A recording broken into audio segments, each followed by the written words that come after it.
मुझे छोटी छोटी बातों पर गुस्सा बहुत आता है और धीरे धीरे वो उद्दंडता में बदल जाता है। कृपया करके कोई ऐसा उपाय बताएं जिससे मैं अपने गुस्से पर नियंत्रण कर सकूं। हाँ, बात तो सही है तुम्हारी। राधा नाम जपते हो कितना? तो अब तो बाबा माला है तो सिर्फ 4-5 हज़ार ही हो पाता है। तो काउंटर से ज्यादा नहीं पता। ज्यादा क्यों नहीं पता? लड़का बच्चा है क्या तुम्हारे कि तुम्हें लड़का बच्चा के ब्याह की चिंता है कि? और ये 1-2 साल पहले तक ये साधक था, अब ये सिद्धावस्था था। नहीं भाई, अब जैसे जैसे तुम बड़े हो रहे हो वैसे वैसे तुम्हारा भजन कम हो रहा रोम है। रोम से चल रहा है, कह रहे आए? हैं। रोम रोम से चल रहा है अभी। नहीं नहीं, काउंटर से हमको जप के अधिक से अधिक नाम जप करके दिखाओ। जब आप अधिक नाम जप करोगे, समझ रहे हो ना, तो आपके अंदर शांति आएगी।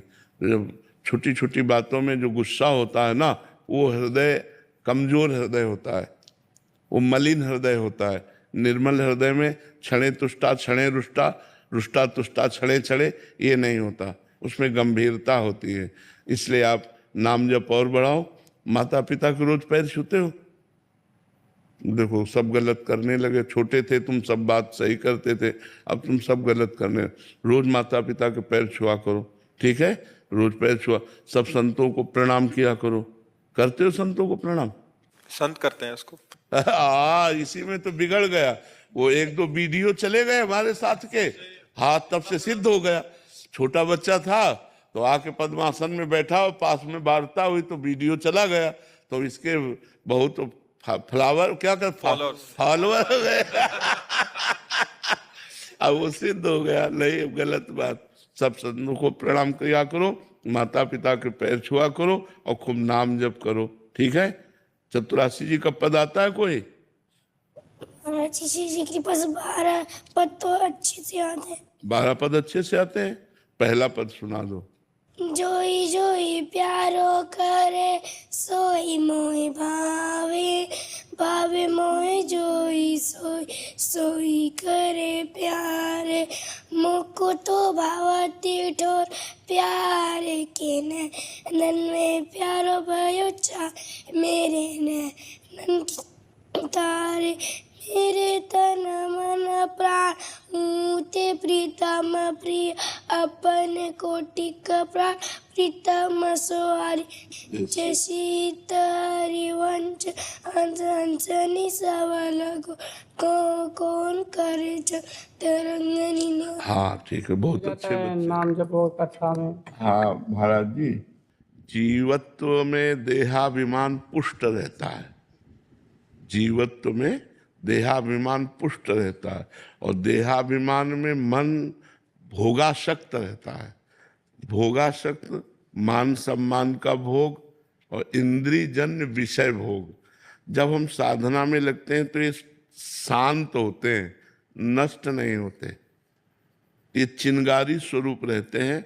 और जहाँ नाम जप हुआ और उस भोग का चिंतन हुआ, मान का चिंतन हुआ, तो अब पावर जागृत हुआ, वो कूद पड़ा उधर, वही सब मिल गया। अगर वो नाम जब छूट गया तो अगले जन्म की व्यवस्था बन गई। और अगर उस स्थिति में भी वो ये सोचकर उर्कछ प्रथम वासना रही तो भगवान ने दे दिया। अब मुझे बहुत सावधान हो जाना चाहिए, इस वासना के लपेटे पे नहीं आना चाहिए। और उपदेश तब शुरू करना चाहिए देना जब अनुभव हो जाए, जब निर्विषय हृदय हो जाए, जब भगवत साक्षात्कार हो जाए, तब उपदेश के चक्कर में पड़ना चाहिए। क्योंकि भगवान के जब लीला गुण का हम गायन करते हैं तो उसमें कपट मिला रहता है। चौथी भगत मम गुणगन करे कपट तज गान। अपने यश की चाह, अपनी कामनाओं की पूर्ति। तो जो भगवत लीला गुणानुवाद का सीधा फल है भगवत प्रेम, वो ना मिल करके हमको मान सम्मान, रुपया पैसा, मकान, ये चीजें मिलने लगती। और ये साधक को जब मिले तो दुर्भाग्य समझना चाहिए। साधक को दुर्भाग्य समझना चाहिए कि ये हमारा सौभाग्य नहीं है, ये ठीक नहीं। क्योंकि जीवन तो नष्ट होगा ही और ये संपत्ति किसी की हुई नहीं। और जो हम रघुनाथ जी के चरणों में प्रेम प्राप्त करने के लिए निकले थे वो हुआ नहीं, तो हम तो धोखे में आ गए ना। हाँ, और रही कहीं कहीं भ्रम हो जाता है हम लोगों को कि हमारे द्वारा जगत का कल्याण हो रहा है। ये बहुत बुरी बात है, बहुत बुरी बात है। जगत सीय राम में है, उसका कल्याण क्या करना है? जड़ चेतन जग जीव जत सकल राम में जान, ये मुझे जानना था। सीय राम में सब जग जानी, ये मुझे जानना था। तो साधक अपनी स्थिति से गिर जाता है। इसीलिए पहले गुरुजन साधकों को भजन में लगाते थे।